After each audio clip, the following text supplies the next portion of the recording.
Illinois Stories is brought to you by the Corporation for Public Broadcasting and by the support of viewers like you. Thank you. Hello, welcome to Illinois Stories. I'm Mark McDonald in Pittsfield in front of the Old East School, a real landmark here in Pike County, built during the Civil War, and it was the school in Pittsfield until the 1950s. Well, now it's a historical museum, and taking care of a building like this that was built that many years ago is a real challenge. And we're going to take a tour of this building today and also look at some of the collection that the Pittsfield Historical Society has inside. And Warren Winston, we were talking about the Historical Society, one of the founding members and now vice president. Well, I guess I'm the only surviving founder of the Pike County Historical Sites. Pike County, not Pittsfield, by the way. Okay, thank you for that. And this building was used as a school starting in 1866, I guess.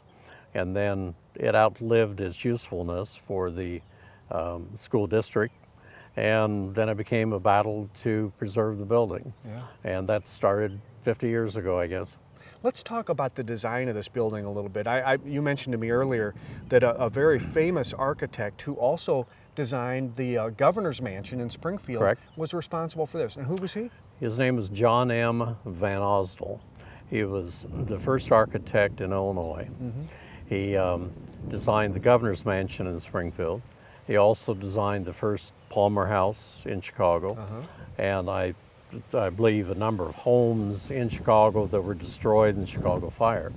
This is his only remaining example that's basically been unaltered because as you know, the governor's mansion has been changed externally several times.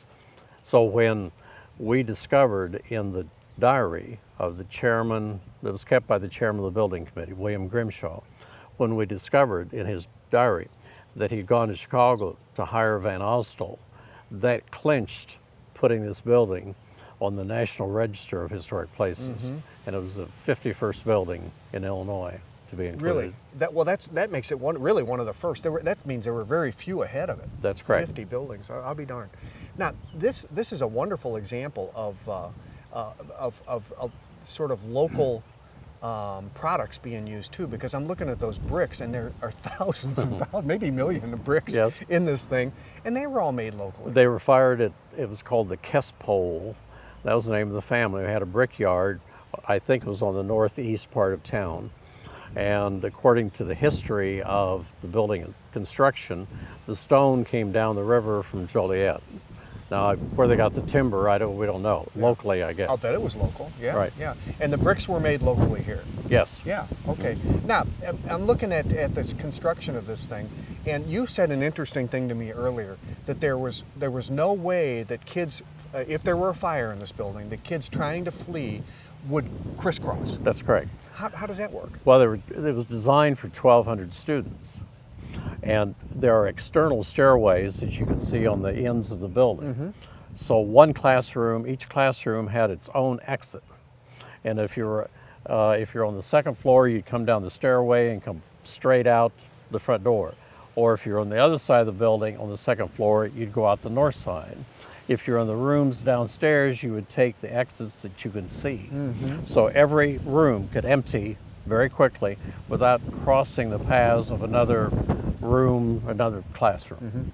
The clock tower looks like it's in magnificent condition. Yes. What have you done there? Well, the Historical Society has spent a lot of money I can't tell you the amount of money, restoring the clock tower. And we had a seed grant from the Landmarks Preservation Council in Chicago to start that, and the Historical Society won one of their highest awards for the restoration of the clock tower. And we have a volunteer, one of the board members, who goes up there every 4 days, I think it is, and winds the clock. He has to climb all the stairways you saw, and he winds it. And then the roof, the Historical Society just spent $130,000 restoring the roof, and all the guttering is new copper guttering. And that was through a grant from Senator Deanna DiMuzio. she got us the money to do that. Boy, it costs a lot of money to keep an old building up, It does. doesn't it? It's constant. Man. But it looks like, I mean, really, the tuck pointing and the bricks and everything looks like it's in pretty good condition. It is. And then the windows that were replaced were done by a gentleman who just recently passed away at the age of 90-something. His name is Kermit Kleinfelter. And he devoted years, probably, I don't know, 20 or 30 years, rebuilding and replacing the windows that you see that are new. And upstairs was his workshop.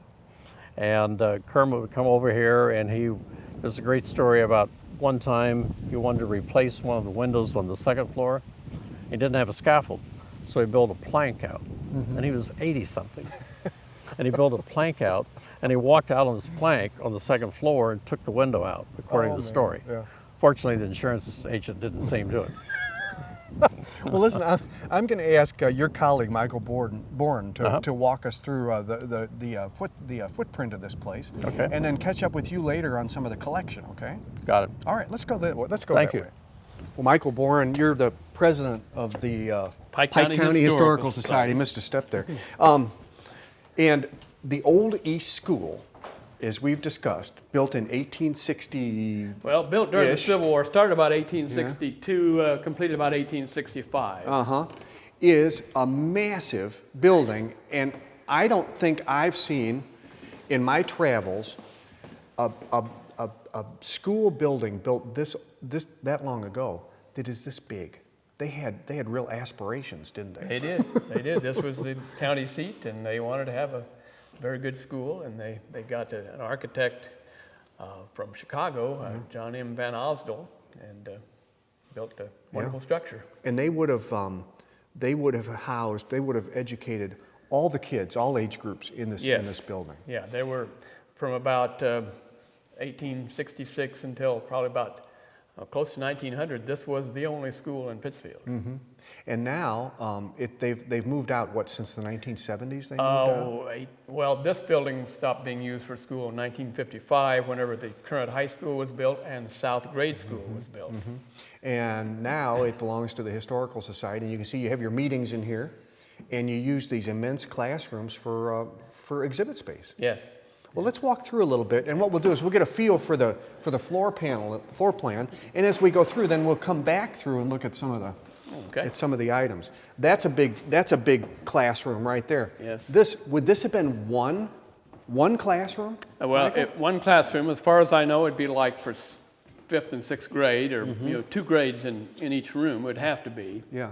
I know in that room we were in at one time they had partitioned off for actually a kindergarten. Of course, it was not a kindergarten for a long time, but before they closed it, there was a small partition for a kindergarten room. And as you can see, you all have done a considerable amount of work painting and getting the walls so it's comfortable and livable in here. Yes. Because if you you couldn't just let it go. No, it requires tremendous amounts of upkeep. Yeah. Yeah. Oh, I'll bet it does. And we're going to talk about that too, because the expense to keep everybody knows the expense to keep a building like this useful and from deteriorating is really it's a big chore. A big chore. And then this would have been back into the central hall again. Yes. There's a plaque here that mentions the clock tower restoration in 1978, and in fact, we're going to get to go up there. Yes, and the clock still works. And the clock's good. You got your money's worth on that restoration, then, didn't you? And this would have been, if you go to your left, this is symmetrical. It's the same as the right side. This is another big classroom, and you all use it for the board meets at that table. We have board meetings at the table, and we have various displays around here. Real high ceilings. Real high ceilings. My goodness.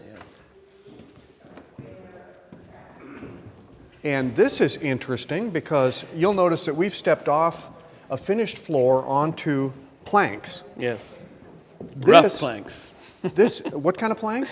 Rough. Very rough. Planks, yeah. This would be what the original floor in the whole building looked like. Worn by thousands of children walking through it, and of course the knots didn't wear as badly as the rest of it. That's the hardwood. Yes. And then, but it's wavy. It's wavy from thousands and thousands of little feet treading on it, isn't it? You can see from looking there, we took the modern flooring off so you could see this original floor. Yeah, it's fascinating.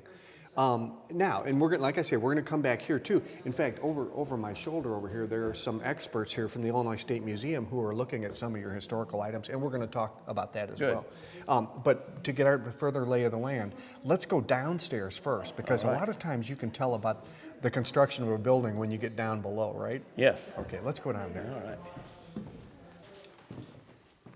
Well, Michael, many of the staircases in this old building are doubles, but this one going down to the basement is only wide enough for one at a time. Yeah, it's The kids didn't use this much, did they? not as much. You can tell a lot about a building from going into the basement, Yes. I think.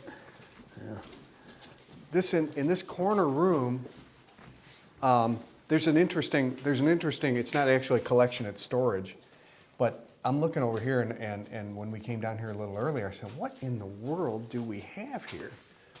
And Michael, you're lucky enough to have all of the slate that came off the original roof. Came off the original roof, Must yes. be thousands and thousands of shingles here. Yes, could be. Yes. And you can see how they nailed them on. Look at those nail holes. Yeah. Oh, be darned. It's really got a lot of character. It You does. replaced it with asphalt, which of course you had to do, but isn't it kind of a shame that you couldn't still have that? It is. Because that's really indicative of the way they used to do it. And it worked for centuries. It did. Too bad. For a Too long bad. time. But you got them now if you ever want to replace them Yeah, again, I guess right? so, yes. Now you are particularly impressed with one item in the construction of this thing, and I'm with you. I'm just floored by this. Yes, this beam runs 100 feet, and you can see it's hand hewn by a lot of Sure the enough. axe marks, the whole length of the building, and they had to splice it a couple of places, and you can see right there the splice. Well, they don't grow trees big enough to get that kind of a beam out of that'll go all No, over. Well, you no, couldn't transport a beam that big anyway, no, could you? a straight 100-foot tree would be pretty amazing. Yeah. Yeah.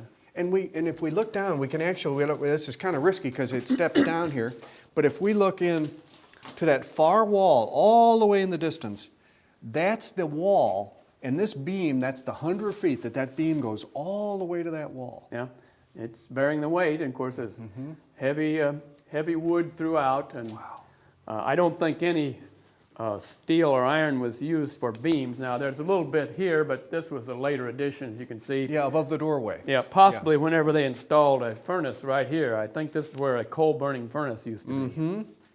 Well, and that's interesting because if that's where the coal-burning furnace was, down on that end of the building, there's a coal chute or a coal door, isn't there? Well, yeah, they had to carry it by wheelbarrows. So the kids who were on detention got a Maybe wheelbarrow so. full of coal 100 feet away and brought it over here to the coal furnace. Yes. And this probably heated the whole building, right? Yes, certainly. Wow. Okay, Michael, we're headed to the second floor. I think it's second floor. Yes. Let's pretend that it's time to change classes. Well, we still have the bell that could do that.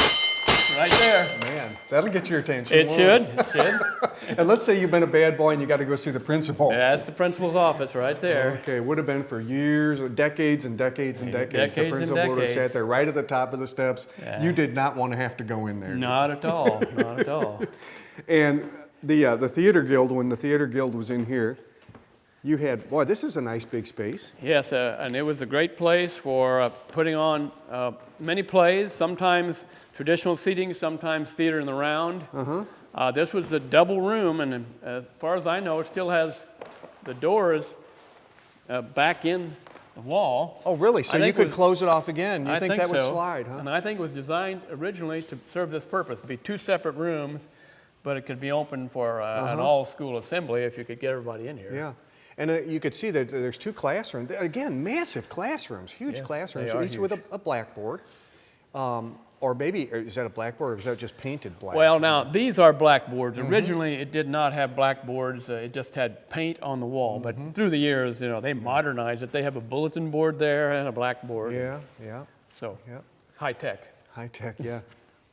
And I don't suppose the theater guild's ever going to use this again, huh? I'm sorry, the Pike County Theater Guild is not active right Yeah, now. well, that's too bad. That's too bad. And then across the way here would have been another one or two really big classrooms, but it's now looks more like a woodworking shop. Yes, Kermit Kleinfelter, who was a board member of the Historical Society, did tremendous amounts of work. Almost all of the doors and windows you see that have been restored were done meticulously by Kermit Kleinfelder Boy, through the he's years. talented. He was. He Yeah. was a perfectionist, and Yeah. and He probably he could have spent as much time on this building as he had, couldn't he? I mean, he could. And he went to school here. As a matter of fact, when he went to school, He went to school here. He went I'll to be school, darned. and he helped the janitor. So he felt a real attachment to this building. Yeah. When he was a child, he helped the janitor here. He's deceased now, but he was a great asset to the Well, a lot of the society. wood is here, and the tools are still here, so maybe somebody will pick up the mantle and We start hope so. again. Wouldn't that be nice? That'd be great. Michael, we're working our way up. This is the attic, Yes. right?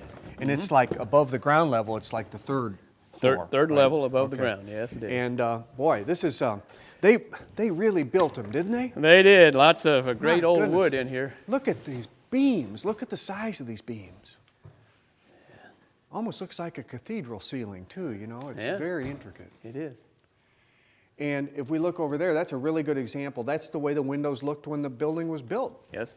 And you had to probably had them rebuilt at some point. Some of them have been rebuilt by a guy named Kermit Kleinfelder, who did a lot of work for the Historical Society. He's now deceased. Yeah. And this space wasn't always empty. This was used before, right? Yeah, in the 1970s and 80s, this was full of props for the Pittsfield Theater Guild. It was very active in the building at that time. So you actually put on plays in this building? Yes, a lot of plays in the room directly below here, which is a double room. Okay, and you'd use this as storage up here. Right, yeah, Okay. lots of, plays. You like to make props and Well, keep hey, them and reuse it's them. room and it's Oh, dry, yeah, right? Right, So- yeah, very good for that. When this was a school, they used all the available space they had too, didn't they? They did, And this would have been an open area here. yes. What'd they use this for? Children would play here, and there was a basket goal put up there, and there's still a few places where you can see they put padding around these beams to make them a little less dangerous to bump into. So the kids playing basketball there's ran bur- into the beam, they wouldn't right. knock themselves senseless. Yeah, huh? well, they still might have, but it'd be a little harder, a little But it would- burlap padding. At least they wouldn't have to go to the doctor. So they'd have a basketball goal up Basket there, goal and they was would there. wrap these beams so that if they ran into, they were okay. Yeah. I noticed over here too.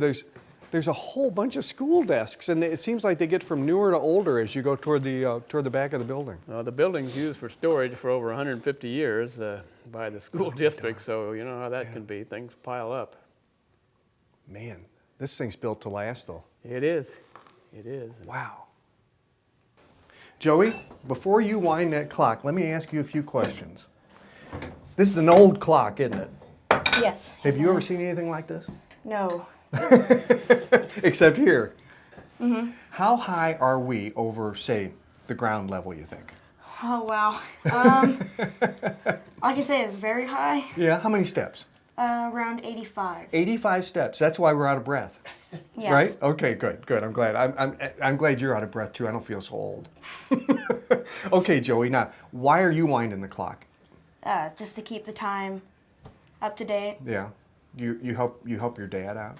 Yeah, all the time. It's kind of his responsibility, and he doesn't mind you doing it, huh? Was it hard to learn to wind the clock? Not really. No. You have to wind it right on the time too, because we don't want to set this clock. So we need to get going, right? Because it's right about 11 o'clock. Okay. Show us how you wind the clock. After you take this off of this, you put it over here. Okay, that's the handle. And then you start cranking it.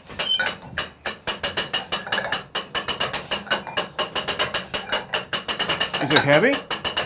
No, once you get started, it's not. How do you know when you're done? There's a weight over there that when it comes up, you can see when it comes up and then you Oh, stop. okay. All right. The weight gets to the top, and that's when you stop, huh? Mm-hmm. And then when will you have to come back and wind it again? Every 4 days. Every 4 days. What if you forget? Well, we haven't yet, so. Good for you. Good for you. Okay, Joey, you keep working there.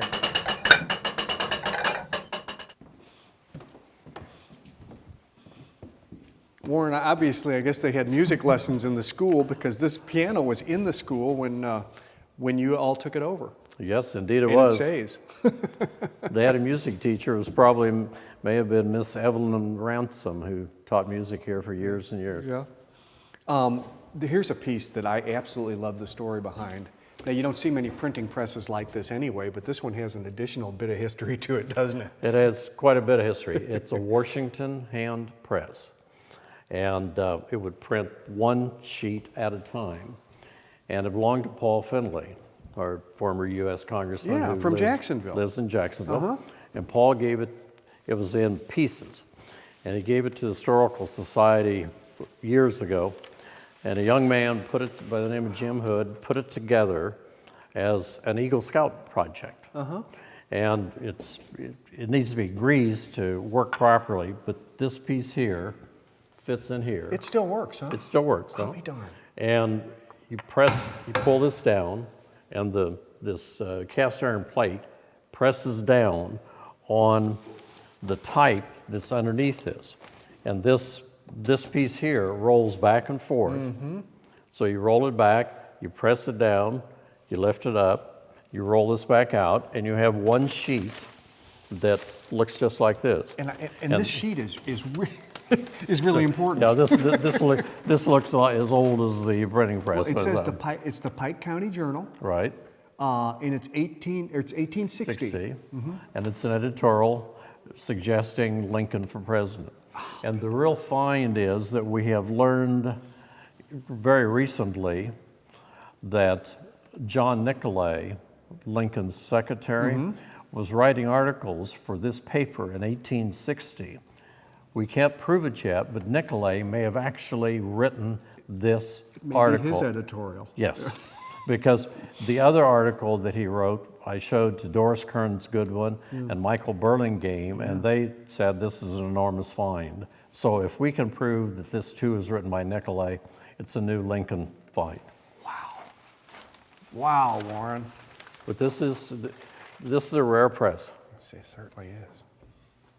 Warren, everybody's heard of William Jennings Bryan, but not too many people know that there's a connection to Pike County. The connection to Pike County is stored here, displayed here. His wife, Mary Baird, came from Perry. They met at Illinois College. And William Jennings Bryan, according to the stories I've read, would come over to visit her on the train. And he would stay at the hotel because her folks didn't like William Jennings Bryan. So he would send a note from the hotel down to her house and she'd come to see him. But if you see, I've seen pictures of Mrs. Bryan and William Jennings Bryan in their office. It may have been an office in their home. And they had desks that faced each other. And I think if the proper research is done, historians are going to find out that she played a much larger role in developing women's rights issues that he was a champion of, because their desks were there and they worked each day together. Yeah, I think it's an untold story, but it started in Perry. I'll be doggone. Claire Martin, it's not every day that they get somebody from the Illinois State Museum here to look at some of the documents and some of the collection. What were you trying to learn today? Well, I've been studying New Philadelphia, which is not far from here, for several years, and I had been here before, and I knew that they had some documents here in this case, and because it's been several years, I decided I should come back today and just review what they had, and I took some photographs of what they had so that I'll have that information back at the museum. And I brought with me Angela Goebel-Bain, who's a curator of decorative arts at the museum, because we always like to get out and see what's around. It's kind of fun to look through these little smaller collections out in the country, because you probably get surprised every once in a while. Oh yeah, you never know what you'll find, and it's interesting to hear the local history and the memories that people have. We mentioned New Philadelphia. This was the first community. The first city founded in this country by a black, an African American. It wasn't a city, it was a little town. A town. But it was the first one that was actually platted and filed at the courthouse by an African American. Free Frank McWhorter, right? That's right. Yeah, and y'all are still, I think, doing surveys out there. There's still some work being done. They're still doing archaeological work out there. We're not doing it this year. We're taking a year off. But it's been going on for about 10 years now. And sometimes when you come to a place like this, the local historians here will want to get your opinion on something. So let's walk around the corner here and take a look at this uniform, which they wanted you to take a look at and see what we got. This thing looks like it's seen better day. Do you have any idea Yes. where this came from? Well, Warren here does know who the person was who originally owned it, and it turns out his name is put in the sleeve. Excellent. The name was Meserve. Was it Ben? Did you say Ben Meserve? Ben Meserve, okay. So one of the things we'll do when we get home is do a little research on him and what his role was in the Civil War, what unit he was in.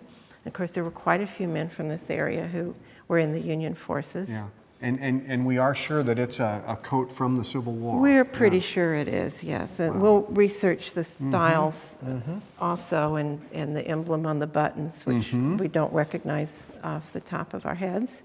And we'll see what we can find out about this style of uniform and the kind of button and then the man who it belonged to.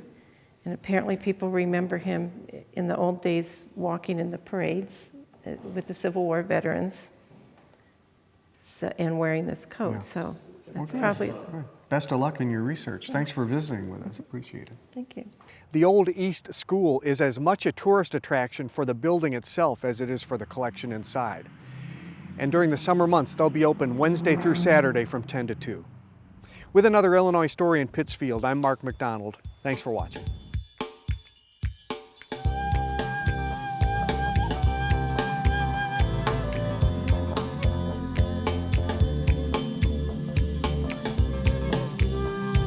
Illinois Stories is brought to you by the Corporation for Public Broadcasting and by the support of viewers like you.